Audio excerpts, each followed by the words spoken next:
Teyatam gati gati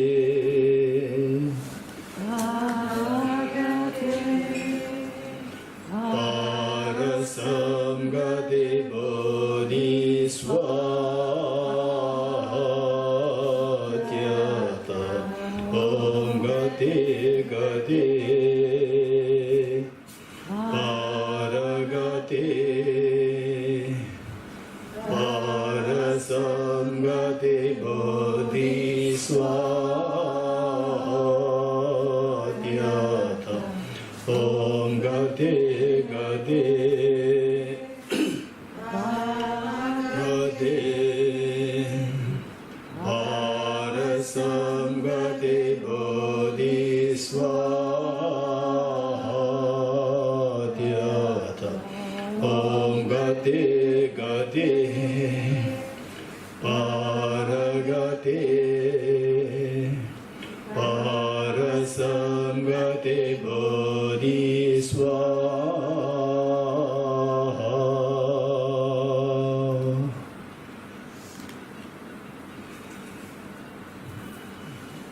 Okay, which step were we doing yesterday? Step 8 and 9. 8 and 9. We still have to do 8. Okay, 8 and 9 not yet done. Finished. Okay. What is step 8? Altruism. Altruism. No? Okay. And step 7 finished. Recollection of Recollection of Kindness of special recollection and kindness of others. Finished. Huh? We discussed it, but we don't know if you have something else to say about it or not. Do you know if something else is left? Huh? You don't know. Are you sure? Are you sure? We're sure there's something left. There is something left, which you should be knowing this. We talked about the neutral people. Yes, then? And then we didn't talk about the Difficult people. That's Yeah. right. Right? Okay, so that part is left. How to cultivate love and affection towards the difficult people. Right? Finally, the principle is what?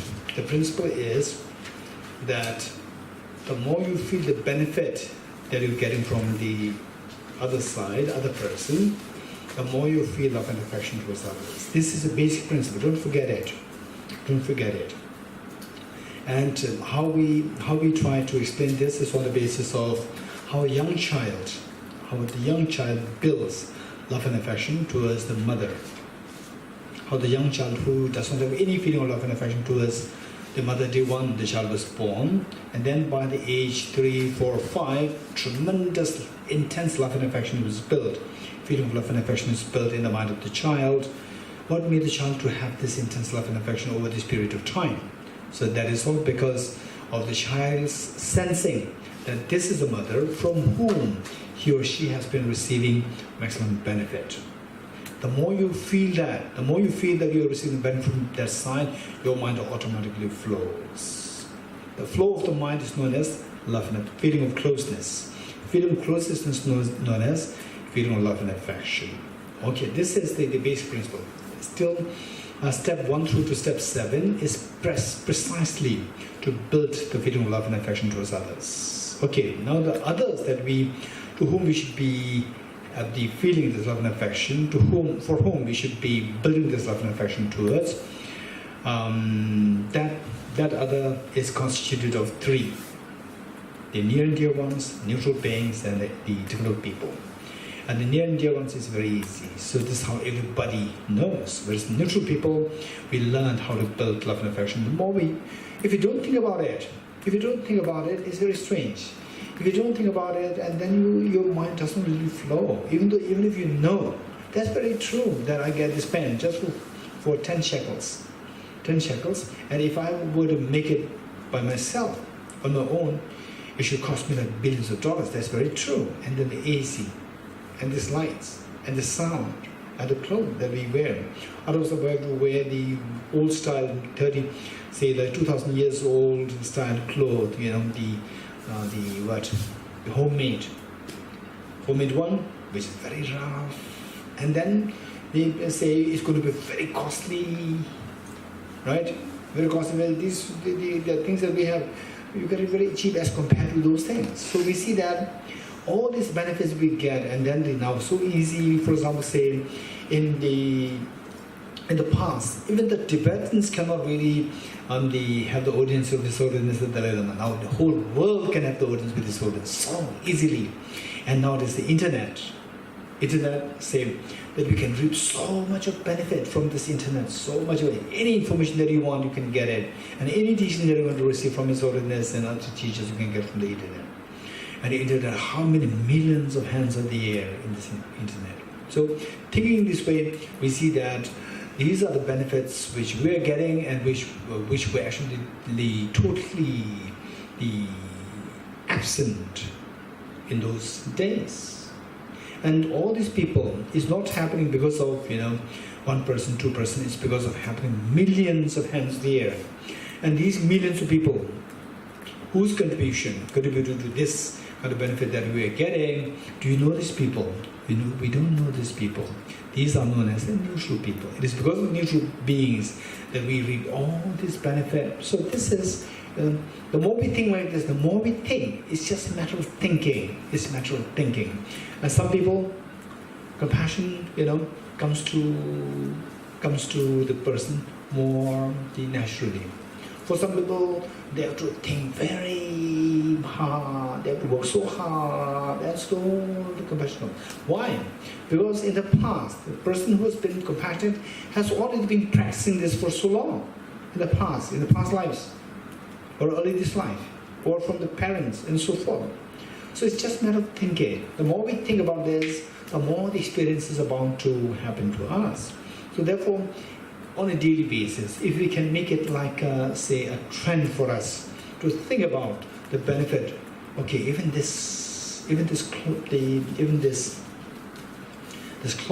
clock, and even this book. In the olden times, do you know how the books are produced? In the olden times, maybe like before the printing press came into being, do you know how the books are produced? Say, if there's one book like this, then what they do is that they use the prisoners. They teach how to write to the prisoners, and then somebody dictates, and then all these 100 prisoners, they are writing. Right? And these copies are produced. Right? This is how, in some of the countries, it happens like this. The books are produced. Now, and then if that is how the books are produced, tell me how expensive. Number one, whether or not the books are available. Availability is the issue. Even if it is available, it becomes very expensive. Whereas this book, very precious, very precious. In fact, this book, of course, we have the updated version.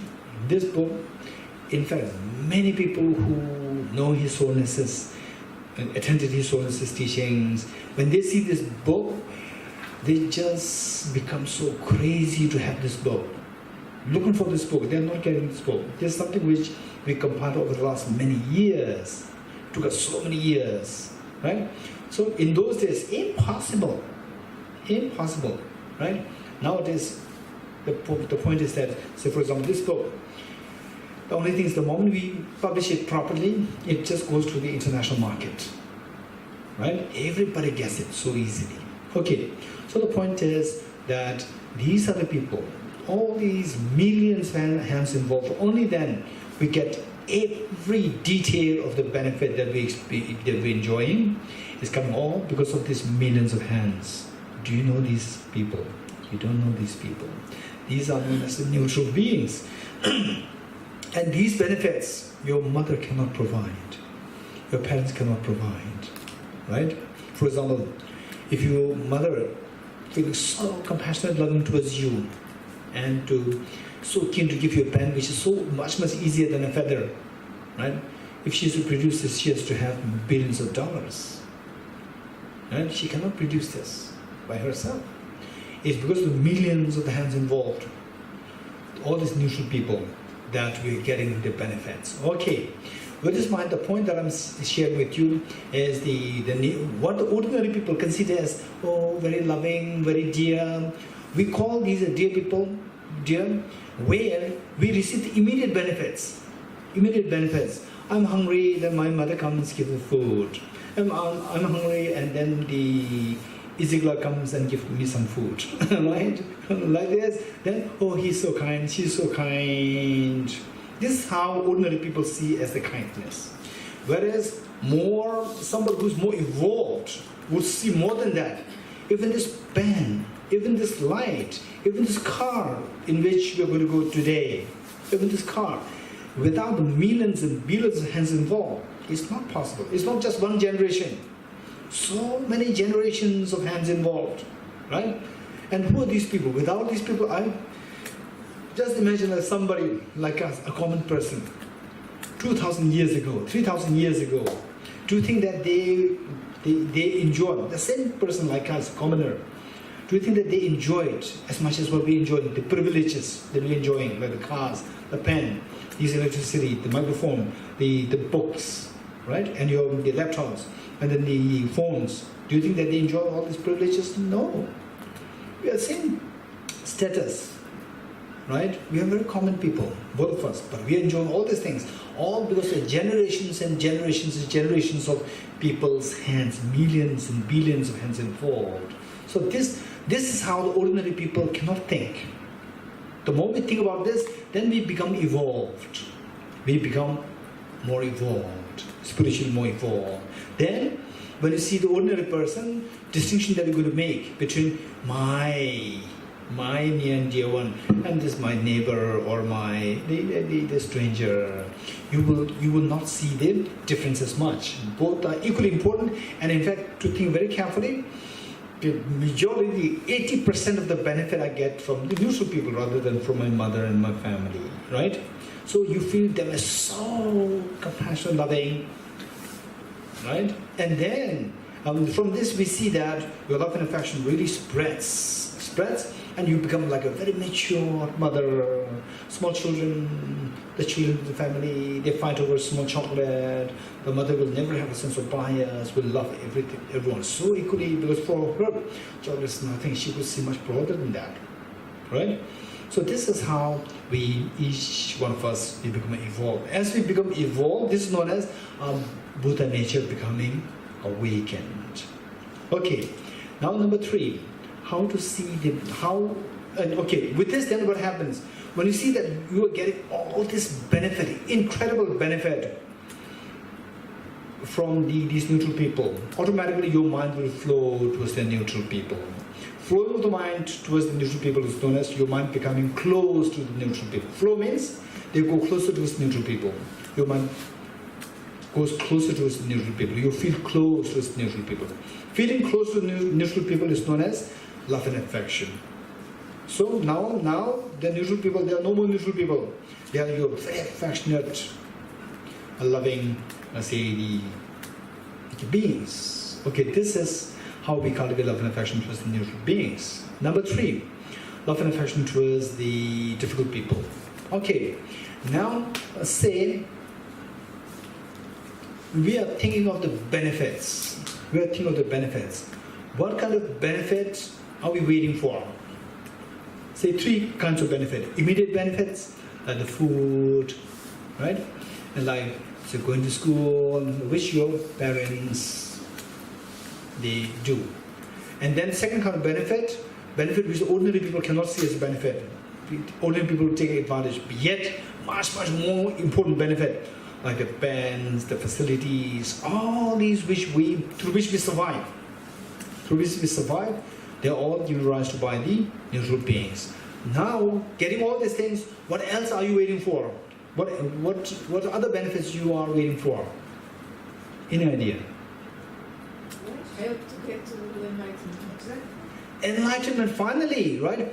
Even these benefits, there's one drawback. What's the drawback of these benefits? Samsara, still being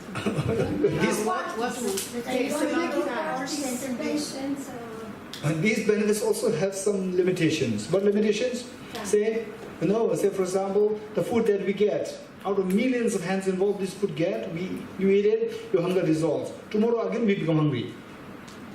Right? So it does not solve the problem permanently. So what we do want? We want the problems, the temporarily solved or permanently solved. This is what finally we are seeking. That we become totally independent of external factors, that our problems are solved eternally, permanently. Right? So what is that state known as? Buddhahood. Yes? So the Buddhahood, what is the Buddhahood? It's always within you. The Buddha nature is within you. It's all within you, right? So why you are not, but permanently, why you don't have, your problems are not permanently solved?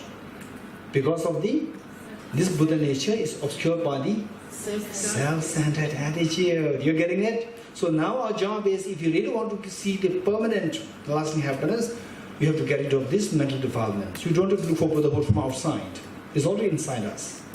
You have to remove the mental defilements from inside, right? Okay, the self-centered attitude from inside. You have to eradicate this. Now, self-centered attitude. Okay, tell me.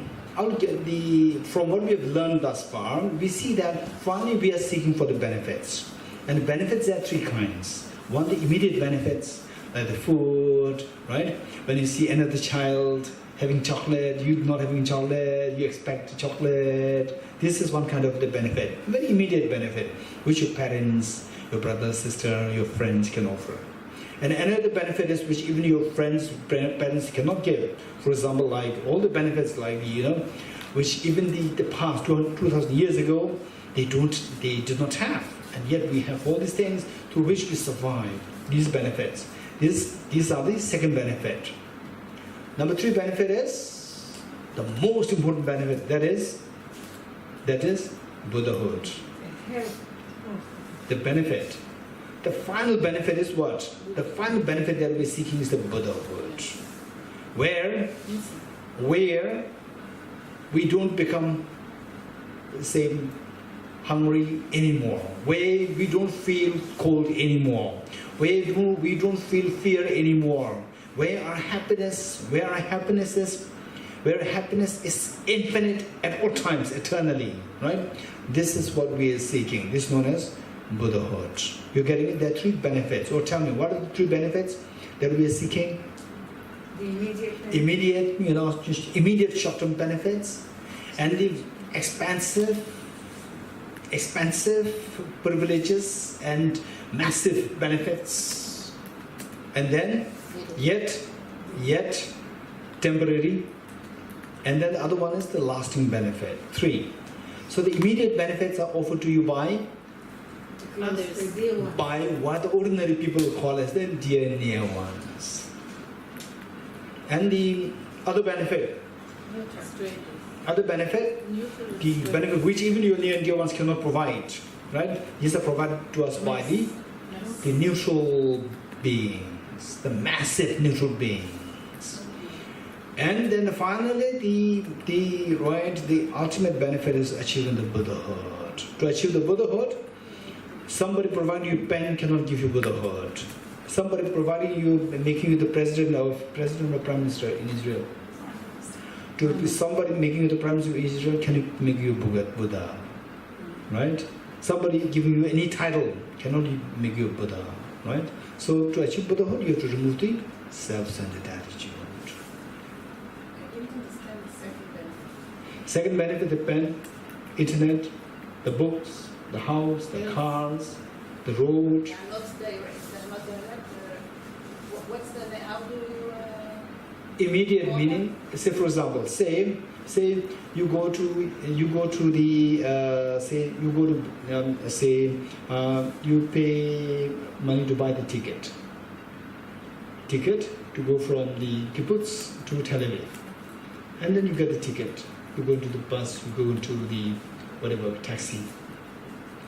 We will not feel the kindness, right, of the people who are involved in making this car, or people who are involved in the transaction of the money, right, or people who are involved in making the road. We don't feel grateful to them, right? Whereas the first one is very immediate. Somebody gives you, hey Tamara, you don't have a pen, or they take this, take this. You'll be very happy, right? So something which is so immediate, you could feel as a gift, as a kindness. This is one. Number two is which we don't feel as a kindness, but actually it's incredibly great kindness. So things also we buy. The immediate idea was not getting, because I can go to Not the store and necessary- buy something, so it's not immediate because it's not from someone. Okay, that immediate just- meaning, immediate has the connotation, immediate has a connotation. So this English word, immediate means says something that a person could feel it immediately. Feel that, oh, she's so kind, he's so kind, which even the ordinary people, right, could feel. Say somebody who is on the road and feeling so thirsty, right, and they almost falling down, then suddenly you give water. The person will feel your kindness instantly. You're getting it? What kindness? Because the person needs water and you give them water. We want the taxi and the taxi came, but you don't feel the kindness. Oh, I paid. You're getting it? So tremendous benefit, yet we ordinary people don't feel that as a kindness. You're getting it? This is known as the second kind of the benefit. Third benefit is lasting, the final benefit, which is the Buddhahood. Once you achieve the Buddhahood, you don't have to depend on any other things. If you achieve, Huh? if you achieve the Buddhahood, or you don't have a self-centered, yeah, you don't need even a social activity or to be part of a community. You don't need it. You can find everything in yourself. Okay, this is a good question. It was many years ago, maybe like 40 years ago. One Tibetan teacher, I think Lama Yeshe. Lama Yeshe, I read some of his books. I am really fascinated by this great teacher. They are in Hebrew also. There is, Yes? How to be your own... be your own therapist. This is Buddha, yeah, but it's... What I'm saying that he's amazing. So, for like 40 years ago, he was giving teaching. Then he was teaching of achieving Buddhahood and so forth. And then he said that this is ultimate, the thing that we should, ultimate goal for everybody to achieve. And then one lady raised her hand and said that, I don't want to become Buddha. And the teacher asked, why? She said, if I become Buddha, I cannot watch television. In those days, 40 years ago, television was, slowly coming up, and it was not commonly available to everyone. So television is something, one of the greatest entertainments, right? And then if I become Buddha, then I cannot be in samsara, I cannot watch television, right? So I said, I don't want to be Buddha, I do samsara. Okay, so these things are all indication of our dependency, right? That I cannot be by myself, I feel lonely, I should be socializing, then I feel more relaxed, which means that you depend on the other people, right, the society. So this dependency is the sign of your weakness, is your weakness, right? So in fact, you be with the society, you without society, both ways, it should give you happiness. And if you get happiness only when you're with the society, when you're away from society, you feel lonely, which means that you are weak. Who made you weak? Self-centered attitude. Because if you don't have the self-centered attitude, you will not feel weak, you will not feel sad, you will not feel unhappy. Wherever you go, you are just equally, infinitely happy. Yet, when you're by yourself, you don't feel it because of the self-centered attitude. Right? So this is how the self-centered attitude is so vicious. Number one, in not providing you with these three benefits. And these three benefits, you have to depend on others. So therefore, others are so kind. Right? And finally, the final benefit is the Buddhahood. Right? Okay, Buddhahood. Okay. Buddhahood. Buddhahood is something, as I said earlier, like your mother giving you food, parents giving you money and so forth. Nobody can give you Buddhahood like this, right? Even they say innumerable number of people are supporting you, they cannot give you Buddhahood. Buddhahood is only attained by remove your mental stains, self-centered attitude. Okay, how do we remove the self-centered attitude? This next question, right? Okay, how many of you go for annual medical checkup? Annual checkup? 1, 2, 3, 4. Okay, why do you go for annual checkup?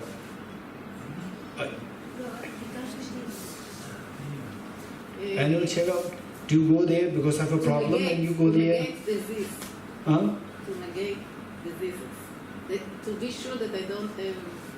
Okay, I don't know that whether I have any problem in my body, but I have to make sure that whether there's a problem or not. So who knows this? The doctor knows this, right? I don't know this. So therefore I go there and the doctor check.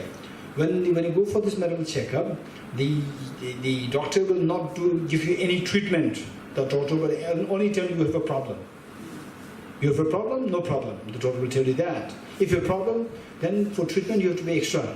Yes? Mm-hmm. Yes, no? Yes. Right? If there's a problem, you have to pay extra.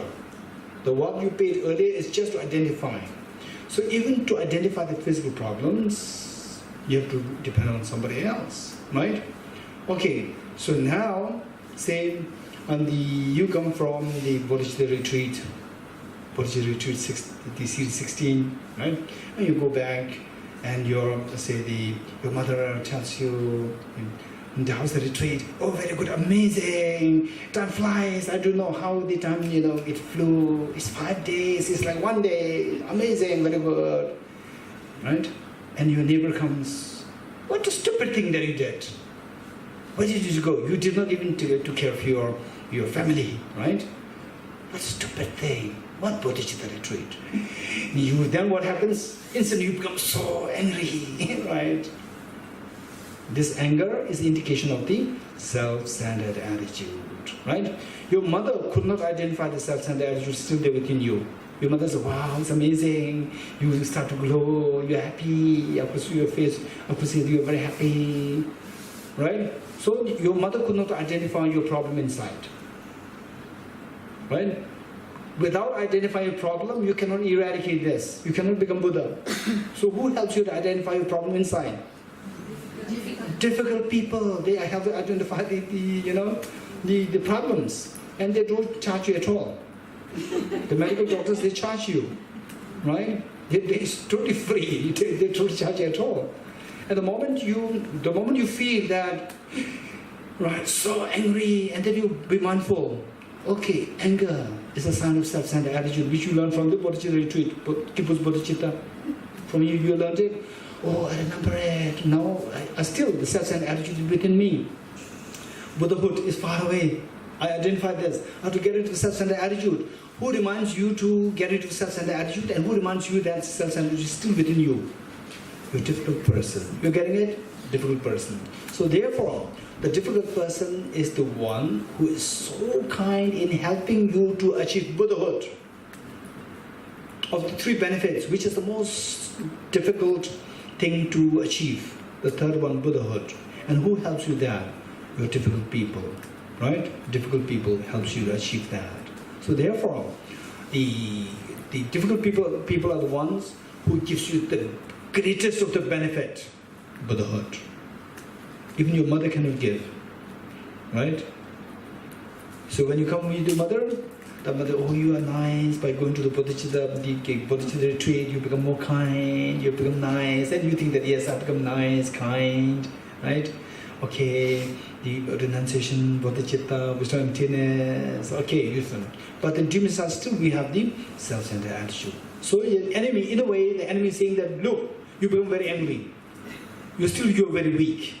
You have the self-centered attitude. Your Buddha nature is not fully awakened. Still you're very weak. So who helps you to identify your weakness? Your difficult people. So therefore, in the 8 verse mind training, it says that the difficult people, they are like your teachers. to identify what your problems are. On that basis, then you can get rid of the problems, right? So therefore, the difficult people are the ones who give you the greatest of the benefit to you. What is